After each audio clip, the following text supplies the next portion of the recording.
Olá, turma, como vocês estão? Eu creio que vocês estão bem, eu também estou bem.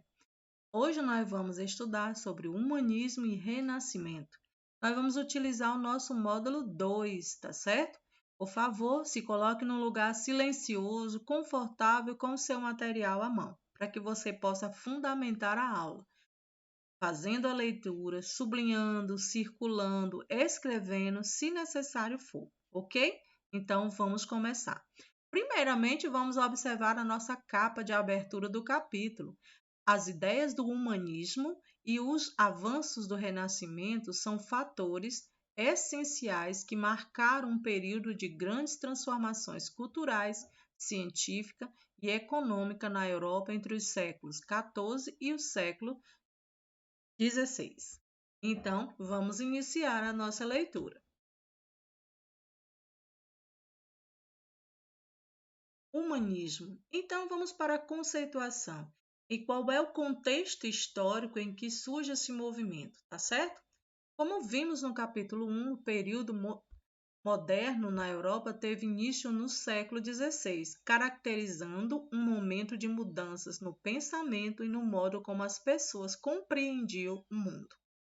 Nesse contexto, os dogmas da Igreja Católica começaram a ser questionados por alguns estudiosos que mais tarde ficaram conhecidos como humanistas.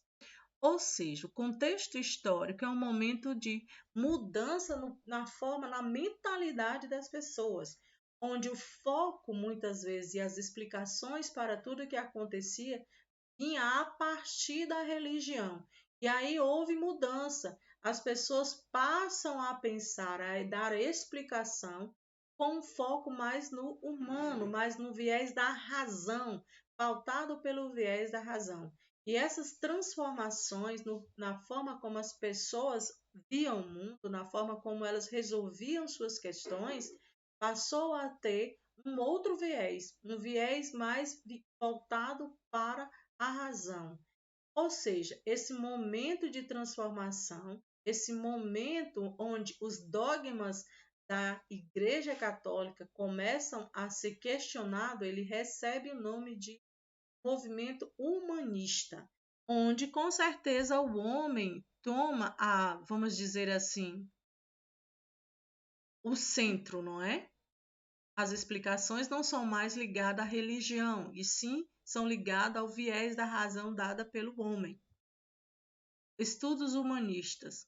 Os humanistas criaram nova proposta de estudo e de ensino, sendo responsáveis por um movimento de renovação do conhecimento, pois defendiam um programa de estudos de humanidades que pretendiam ensinar aos alunos matérias como poesia, gramática, história, filosofia, matemática e ética. Eles propunham também a retomada dos estudos da cultura clássica grego-romana, que na visão deles era a mais alta expressão de cultura e principalmente a que mais valorizava a criatividade. Eu gostaria que vocês começassem a fazer assim, sublinhando. Os humanistas eles criaram uma nova proposta de estudo e de ensino, pautada em quê? Por que eles desenvolveram essa nova proposta? Eles acreditavam que a vigente ela não servia mais, ela já não abarcava aquele momento histórico que estavam vivendo. Então, a partir daí, eles começam uma nova proposta de ensino e de estudo, pautando em disciplinas e em matérias que antes poderia não haver, como era o estudo da poesia, da gramática, da história, da filosofia, da matemática. E ele propunha a retomada da cultura greco-romana, onde eles dizem que tinha um valor cultural mais expressivo e onde essa cultura greco-romana valorizava a criatividade. Entre os humanistas haviam cristãos e não cristãos. Por pensarem de maneira diferente, eles discordavam em muitas questões. No entanto, o que os unia era o entusiasmo pelo estudo e pelo saber crítico. Por favor, vamos sublinhar. O que unia? Qual era o que estava em comum entre eles, mesmo havendo cristãos e não cristãos? Era o quê? Era o que unia eles, era era, por exemplo, o entusiasmo, a alegria pelo estudo e pelo saber crítico. Eles concordavam que era importante o aprimoramento dos conhecimentos sobre os seres humanos, o desenvolvimento das capacidades individuais das pessoas e o respeito à liberdade de pensamento. Críticas ao conceito católicos, críticas aos conceitos católicos. E olha só, nós estamos falando em conceitos católicos, nós não estamos aqui falando de fé cristã, estamos falando de conceitos que foram criados e determinados pelos católicos. Diversos humanistas cristãos e não cristãos discordavam da Igreja Católica em vários aspectos, principalmente sobre as ideias do teocentrismo e geocentrismo. Eles defendiam o antropocentrismo e o heliocentrismo. Vamos conhecer o significado desses 4 conceitos: teocentrismo, geocentrismo, antropocentrismo e heliocentrismo. Teocentrismo, Deus como centro de tudo. O teocentrismo, do grego theos, Deus, é a ideia de que Deus é o fundamento de todos os fundamentos do universo. Este era o pensamento central da Igreja Católica. Geocentrismo, terra, do grego geo, terra, como centro do universo. Os defensores do geocentrismo acreditavam que os demais planetas e o Sol giravam em torno ao redor da Terra, e tudo isso era criação de Deus. Antropocentrismo, homem como centro de tudo. O antropocentrismo, do grego anthropos, homem, é a ideia de que o ser humano é o centro dos fenômenos do universo. Os humanistas entendiam que as pessoas tinham capacidade de compreender Deus e o universo usando a razão, pelo viés da razão. Heliocentrismo, Sol como centro do universo. Do grego Hélios, Sol, era defendido por um padre e astrônomo polonês chamado Nicolau Copérnico. Para ele, a Terra, como um planeta, realizava um movimento de rotação, isto é, girava em torno de si mesmo, e de translação, girando ao redor do Sol. E aí, o humanista Leonardo da Vinci.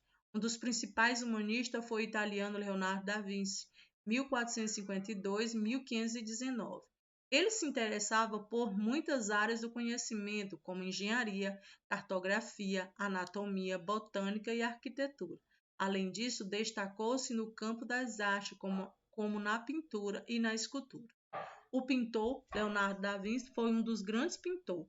Suas pinturas são conhecidas pelo uso de técnicas inovadoras para a época, como a perspectiva e o sfumato. A técnica da perspectiva consiste em representar os elementos da cena de modo que parecem estar em profundidades diferentes. Já a técnica do sfumato é usada para suavizar as diferenças entre os tons de cor. Entre as pinturas mais conhecidas de Leonardo da Vinci estão Mona Lisa, A Última Ceia e A Virgem dos Rochedos. Vamos avançar. Anatomista. De Da Vinci acreditava que para um pintor ou escultor representar com precisão figuras humanas era necessário ter conhecimento de anatomia. Por isso ele dessecava cadáveres para estudá-los, tendo realizado mais de 1000 desenhos com detalhes das partes internas do corpo humano.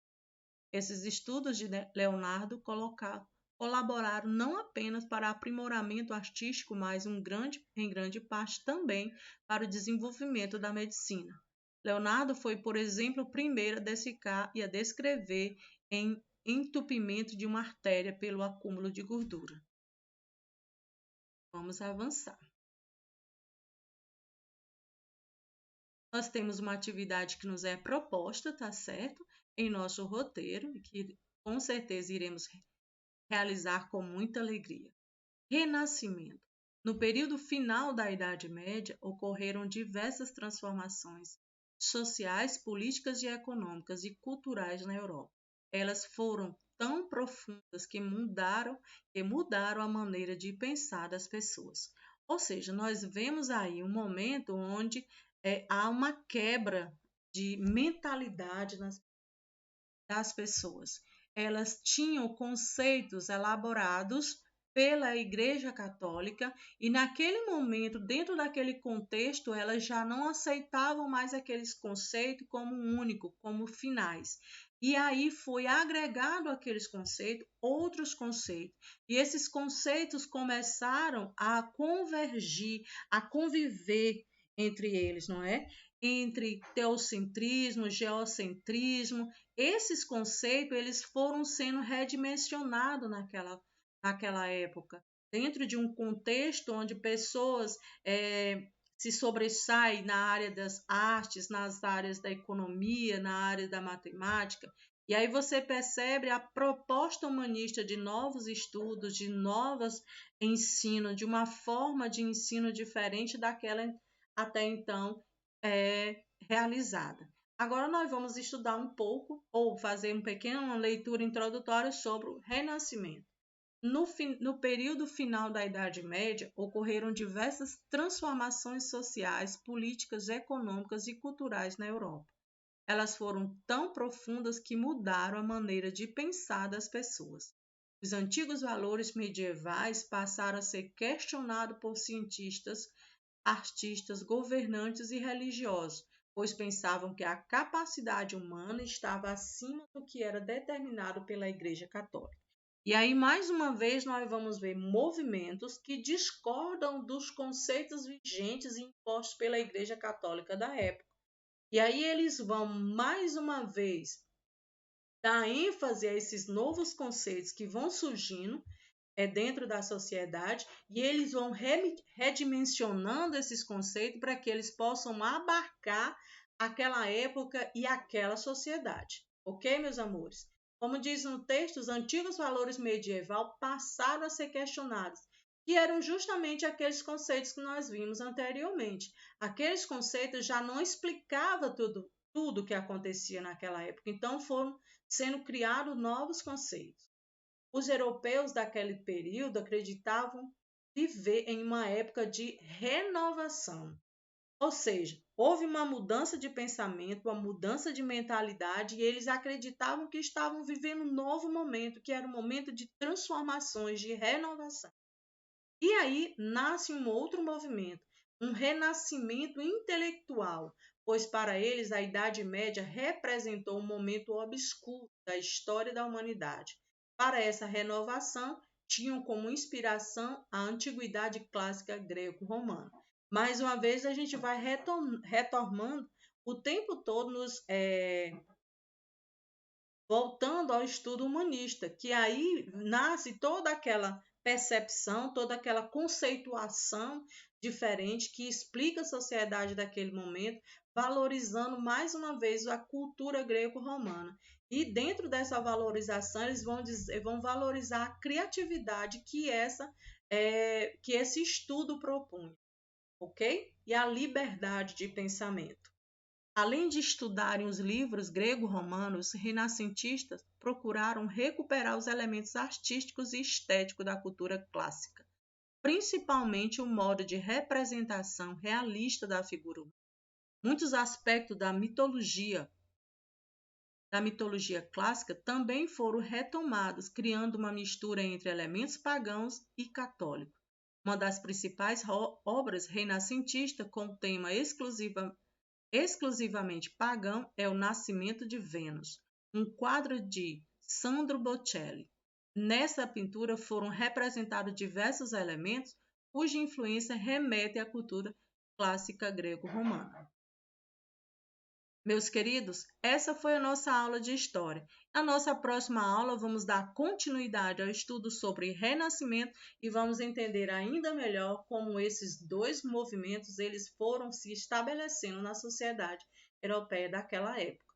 Eu espero que vocês possam fazer uma segunda leitura com o máximo de atenção, sublinhar características que não foi possível sublinhar agora, mas que vocês possam fazer essa leitura, sublinhando, circulando características que vocês acreditam ser importantes. E, posteriormente, resolvam as atividades e façam isso com alegria. Beijo, meus amores, e até a próxima!